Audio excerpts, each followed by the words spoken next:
नमस्कार विद्यार्थी मित्रांनो, एक्सलन्स ॲग्रिकल्चर अकॅडमीच्या यूट्यूब चॅनलला आपलं सर्वांचं सहर्ष स्वागत आहे.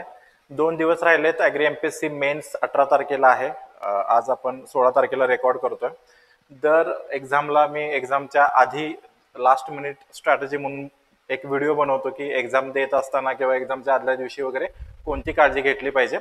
यावर्षी त्याच पद्धतीनं व्हिडिओ आहे. फक्त फरक असा आहे की यावेळी पहिल्यांदा डिस्क्रिप्टिव्ह एक्झाम आहे आणि मागच्या वर्षी फूड सेफ्टी ऑफिसर ची ज्यांनी ऍक्च्युअली एक्झाम दिलेले आहेत, तसं आपल्याकडं आता रोहित सर आहेत, आपल्याच अकॅडमीचे स्टुडंट आहेत. त्यांचा एक व्हिडिओ सुद्धा मी अपलोड केला होता की ॲग्री MPSC मेन्सची तयारी कशा पद्धतीनं करायची. सो ते तुम्हाला एक्झॅक्टली गाईड करतील. ते त्या प्रोसेसमधून मागच्याच वर्षी गेलेले आहेत.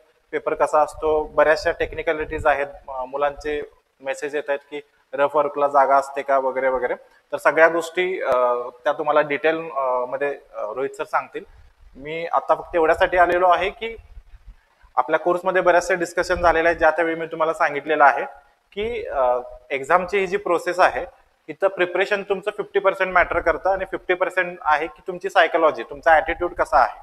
सो सिलेबस खूप मोठा आहे. बऱ्याचदा आपण चर्चा केलेली आहे. आतापर्यंत एवढ्या 13 पानाचा PDF सिलेबस कुठल्याच एक्झामला नाही आहे, MPSCला पण नाही आणि UPSCला पण नाही. तर एवढा मोठा सिलेबस आपण 5 महिन्यामध्ये विथ रायटिंग प्रॅक्टिस अशा पद्धतीनं प्रिपरेशन करत आलेलो आहे. बराचसा सिलेबसचा पार्ट राहिलेला असणार आहे, मला माहित आहे. असं कोणीही नाही की ज्यानं सगळा syllabus line to line complete केलेला आहे, आणि केला असेल तर मग at the cost of writing practice केलीच नसेल. ओके, सो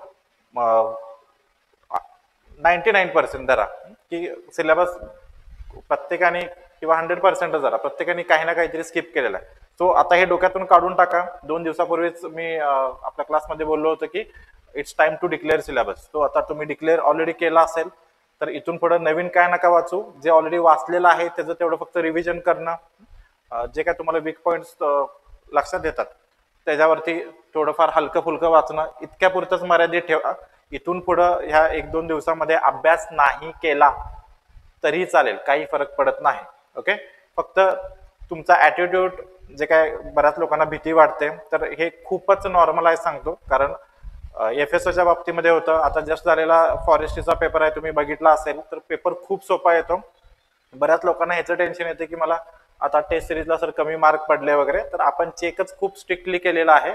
मी तुम्हाला ह्याच्या अगोदरही सांगितलेलं आहे, मिनिमम 15-20 मार्क तुम्हाला प्रत्येक पेपरला वाढणार आहे. सो त्याचं टेन्शन नका घेऊ.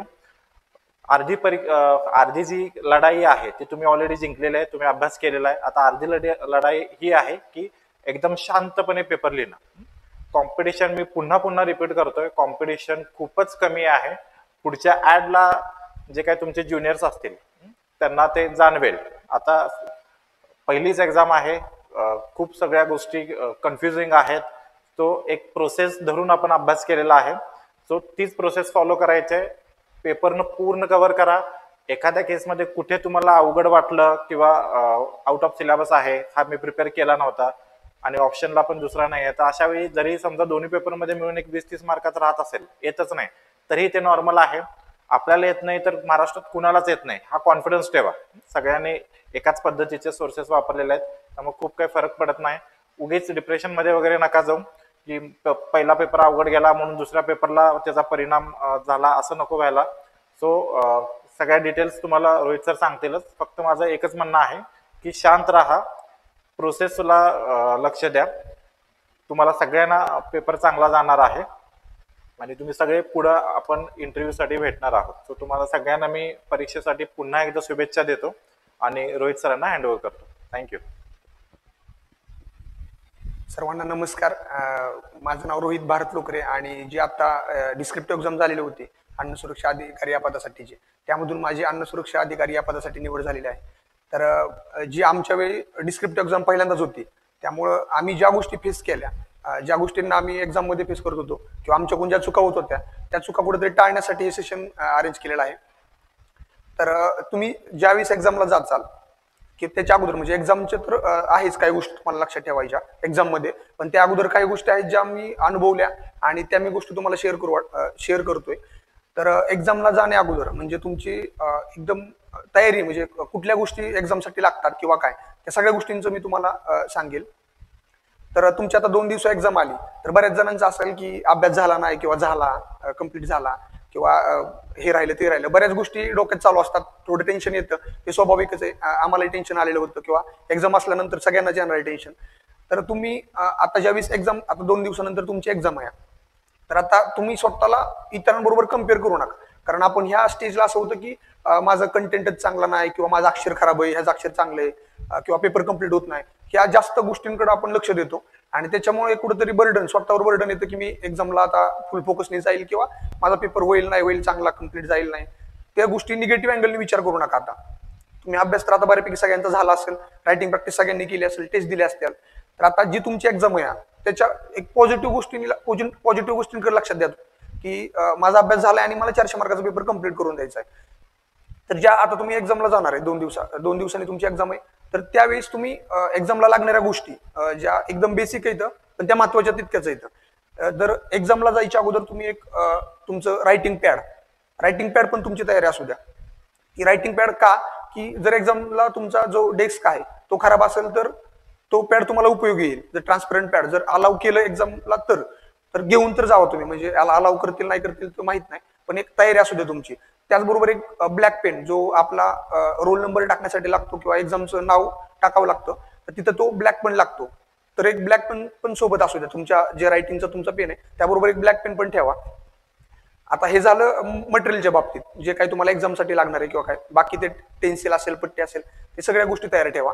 आता एक्झामला जाताय तुम्ही, तर मे बी तुमची झोप कंप्लीट होईल नाही होईल, म्हणजे माहित नाही काय होईल, टेन्शन मध्ये झोप होणार नाही किंवा कोणाची काय, तर त्याचं एक बर्डन घेऊ नका की माझी झोप नाही झाली मग मला जमन का पेपर लिहायला किंवा टेन्शन येईल किंवा काय. तर एका रात्री झोप जरी नाही झाली तरी असं काय होत नाही, तुम्हाला दुसऱ्या दिवशी तुम्ही तेवढाच ऍक्टिव्ह असता. कारण एवढा 5 महिन्याचा तुम्ही अभ्यास केलाय, तर त्या एका दिवसाने काही फरक पडत नाही. तर तुम्ही एक्झामला ज्यावेळेस जाचाल, तर त्या एक्झामला जाण्यावेळेस म्हणजे तुम्हाला एक्झाम 9 वाजता एक्झाम चालू होती, तर तुम्हाला अर्धा तास अगोदर अँसर शीट दिली जाते. तर त्या अँसर शीटवर तुम्ही सगळ्यात पहिल्यांदा, तर तो तुम्हाला इन्व्हिजिलेटर असतात, ते तुम्हाला सांगतात की अँसर शीट कुठे फाटले वगैरे आहे का ते बघा. तर त्या एक्झामला अँसर शीट आहे त्यामध्ये तुम्ही पहिल्यांदा ते चेक करा अँसर शीट व्यवस्थित आहे का. त्यानंतर तुम्ही जी त्यामध्ये एक सब पॉईंटसाठी एक सब क्वेश्चनसाठी एक तुम्ही मार्जिन लाईन आखू शकता. ऑलरेडी एक लेक्चर झालंय माझं, त्यामध्ये पण मी सांगितलेलं, स्वप्नील सरांनी पण त्याबद्दल सांगितलंय की एक मार्जिन लाईन तिथं असू द्या सब क्वेश्चनसाठीची, आणि ते अर्ध्या तासात तुम्ही ते करू शकता, तुम्हाला भरपूर वेळ असतो. त्याबरोबर तुम्हाला रफ पेज असतात, एक मला वाटतं 2 पेज असतात तुम्हाला, एक बॅक साईडला असतं आणि एक फ्रंटला असतं. तर तुम्ही तिथं एक बघू शकता रफ वर्कला की पेन व्यवस्थित चालतोय का किंवा जे मी लिहितोय ते बॅक साईडला उमटतंय का पेनचं शाय वगैरे, तर ते बघून ठेवा. आता तुमची एक्झाम ज्यावेळी चालू होईल, एक 5 मिनिटं तुम्हाला अगोदर क्वेश्चन पेपर दिला जातो, 9च्या अगोदर 5 मिनिटं तुम्हाला क्वेश्चन पेपर दिला जाईल. तर त्या 5 मिनिटांमध्ये सगळ्यात महत्वाची, म्हणजे एक्झामला जी सगळ्यात महत्वाची जी मी सांगेल की गोष्ट आहे ती म्हणजे selection of question. Selection of question ह्यासाठी की तुमची क्लास 1 आणि क्लास 2 हे डिसाईड करणार सिलेक्शन ऑफ क्वेश्चन आहेत. कारण ती आल्यानंतर तुम्ही म्हणू शकत नाही की यार मी ही लिहायला पाहिजे होता किंवा हा लिहायला पाहिजे होता क्वेश्चन. त्यावेळेस तुम्ही तो डिसिजन घेत चालला, तो तुमच्यासाठी महत्वाचा असेल. तर ज्यावेळेस तुमच्याकडे क्वेश्चन पेपर येईल त्यावेळेस पहिले तुमचे म्हणजे पूर्ण क्वेश्चन सिलेक्ट करा, जे तुम्हाला समजा पेपर 2 लिहायचा आहे. पेपर 2 मध्ये तुम्हाला 10 मेन क्वेश्चन लिहायचे, त्यात 2-2 सब क्वेश्चन आहेत. तर तुम्ही ते 10 क्वेश्चन सिलेक्ट करा. तर ते सिलेक्ट करताना आणखी एक काळजी घ्या की पहिले जे 5 क्वेश्चन आहेत का, एक 4 ते 5 क्वेश्चन एकदम परफेक्ट, ज्यामध्ये तुम्ही सब क्वेश्चन पण चांगले लिहू शकता, असे सिलेक्ट करा. म्हणजे 4 ते 5 क्वेश्चन सिलेक्ट करण्याचं एक सांगेल की त्या क्वेश्चनवर तुमचं इम्प्रेशन ठरणार आहे. जर पेपर चेकर असेल तर 4 ते 5 क्वेश्चन तुम्ही पहिले एकदमच भारी लिहिले, जे की तुम्ही बाकीचं पण चांगले लिहाल, पण ते 4 ते 5 क्वेश्चन जर तुम्ही चांगले लिहिले तर इम्प्रेशन तुमचं पेपरवर चांगलं पडेल एक्झामिनरवर, आणि ते तुम्हाला कुठेतरी एक प्लस पॉईंट राहील मार्कामध्ये. आता हे झाले 4 ते 5 क्वेश्चन. पहिले कुठले, म्हणजे तुम्ही टोटल 10 क्वेश्चन सिलेक्ट करणार, त्यामध्ये पहिले 4 ते 5 कोणते लिहायचे तेही सिलेक्ट करा. त्याच्यानंतर तुमचे असतील 2 ते 3 क्वेश्चन पण कुठले सिलेक्ट करायचे जे तुम्ही शेवट लिहिणार आहात, ज्यामध्ये तुम्हाला थोडं आठवत नाहीये किंवा इनलिस्टिंग क्वेश्चन आहेत किंवा जिथं डायग्राम असेल, ते यासाठी की इन केस जर तुमचा पेपर कव्हर होत नसेल आणि शेवट तुम्हाला एक अशी इमर्जन्सी सिच्युएशन आली की 20 मिनिटं राहिल्यात आणि तुम्हाला 3 ते 4 क्वेश्चन तुम्हाला लिहायचे, तर त्यावेळेस तुम्ही ते फक्त म्हणजे बॉडीमध्ये जो आहे इनलिस्टिंग जरी करून आला तुम्ही तरी तुम्हाला मार्क पडतील, किंवा डायग्राम इनलिस्टिंग असं काही करून आला तरी तुम्हाला ऍव्हरेज मार्क तरी ऍटलिस्ट तिथं काहीतरी मार्क पडतील तुम्हाला ब्लँक जाण्यापेक्षा. त्यामुळे पहिले 4 ते 5 क्वेश्चन हे तुमच्या इम्प्रेशनसाठी पेपर चेकरच्या, आणि शेवटचे 2-3 क्वेश्चन तुमच्या इमर्जन्सीसाठी ते तयारी ठेवा तुमची, जर तुमचा पेपर कव्हर होत नसेल त्यावेळीच बोलतोय.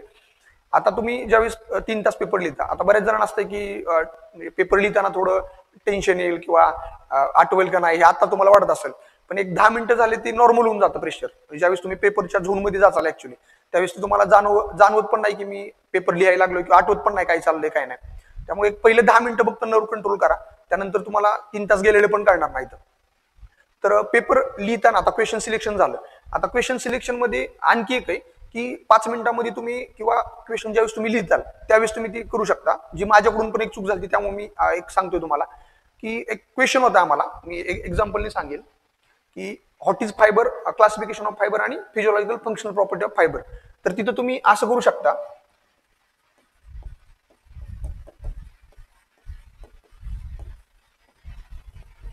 Classification of fibre and physiological and functional property of fibre.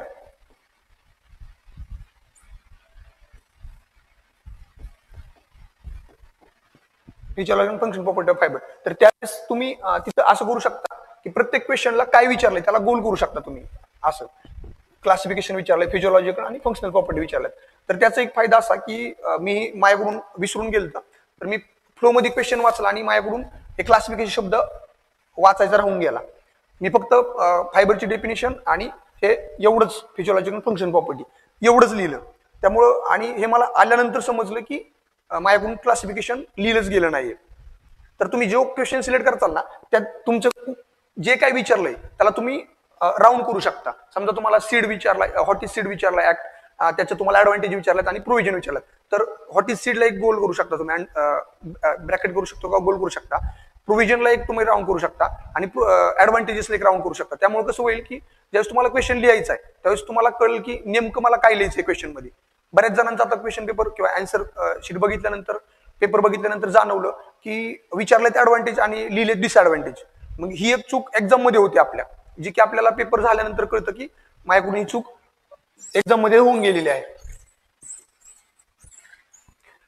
दुसरं एक आहे ते म्हणजे ज्यावेळेस तुम्ही एक्झाम पहिला पेपर होईल तुमचा कम्प्लीट 3 तासानंतर, तर आणखी एक एक्झाम मध्ये जर तुमचा पेपर कव्हर होत नसेल तर त्यावेळेस काय केलं पाहिजे. ज्यावेळेस तुम्हाला वाटेल की एक्झाम पेपर कव्हर होत नाही तर त्यावेळेस तुम्ही मेन पॉईंट जो बॉडी आहे ते तुम्ही शेवट बॉडी लिहू शकता फक्त. म्हणजे बाकीचं थोडं पार्ट कमी केला तरी चालेल, कारण पेपर कव्हर करणं तुमची पहिली प्रायोरिटी असली पाहिजे. तर पेपर कव्हर कसा करायचा किंवा पेपर कव्हर न होण्याचं एक कारण मला वाटतं की तुम्ही 2 तास ज्यावेळेस तुमचे होईल, म्हणजे तुम्ही टाइम स्लॉट आला, तुम्ही टेस्ट सिरीज दिल्यानंतर तुम्हाला समजलं असेल की किती वेळात कुठला क्वेश्चन लिहायचा आहे किंवा काय.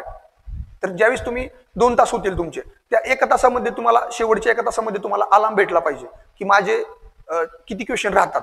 आणि ज्यावेळेस तुम्हाला समजेल की माझे जास्त क्वेश्चन राहत आहेत त्यावेळेस तुम्ही ते 1 तासामध्ये कव्हर करू शकता. त्यामुळे तुम्ही स्लॉट करा, जे काही क्वेश्चन लिहिणार आहात त्यामध्ये तुम्ही स्लॉट करू शकता. 1 तासात एवढे करायचे, मला सेकंड हावर मध्ये एवढे करायचे आणि लास्टच्या 1 हावर मध्ये मला एवढे क्वेश्चन लिहायचे. तर ती एक स्ट्रॅटेजी तुम्ही करू शकता किंवा ती जर तुमची जी काही स्ट्रॅटेजी असेल पेपर कव्हर करण्याची ती तुम्ही वापरा. जर तुमचा पेपर कव्हर होत नसेल तर शेवटी तुम्ही, मी सांगितलं तसं की तुमची बॉडी लिहा. म्हणजे जर 2-3 क्वेश्चन तुम्हाला वाटतं की कव्हर होत नाहीत तर तुम्ही कन्क्लुजन आणि इंट्रोडक्शनला एवढं महत्व देऊ नका.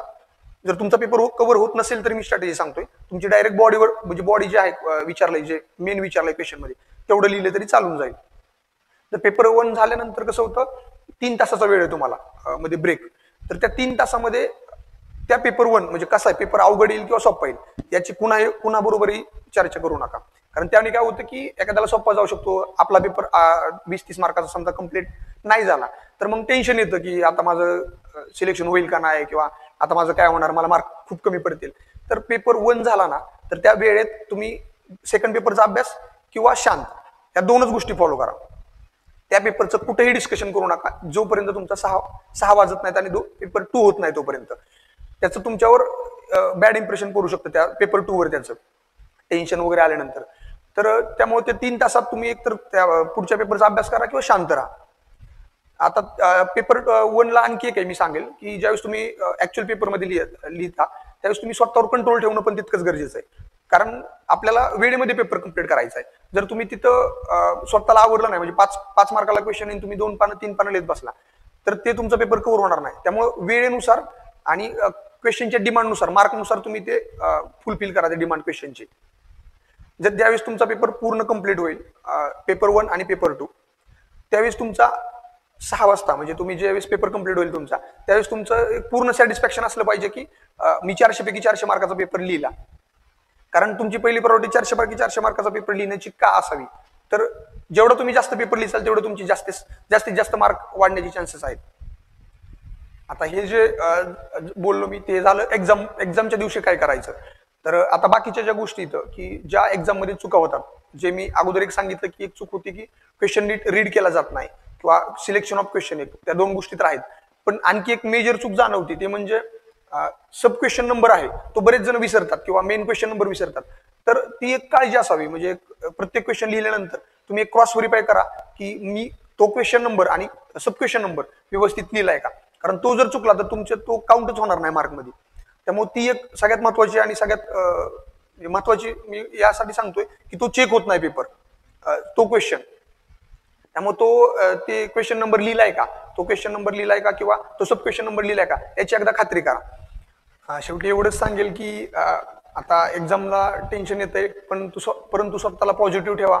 आणि मी आतापर्यंत जेवढा अभ्यास केलाय, जेवढं काही टेस्ट दिल्यात किंवा रायटिंग प्रॅक्टिस केली आणि आता कुठेतरी फायनल एक्झामची वेळ आली तर मला एक पेपर टेस्ट सिरीज सारखा पेपर, म्हणजे चुका फक्त सुधारायच्यात आणि एक टेस्ट सिरीज सारखा पेपर मला आयोगाचा द्यायचा आहे, म्हणजे असं वेगळं काही करायचं नाही तिथं. तर त्या माइंडसेटनी पेपर द्या आणि तुम्हाला सर्वांना तुमच्या एक्झामसाठी बेस्ट ऑफ लक.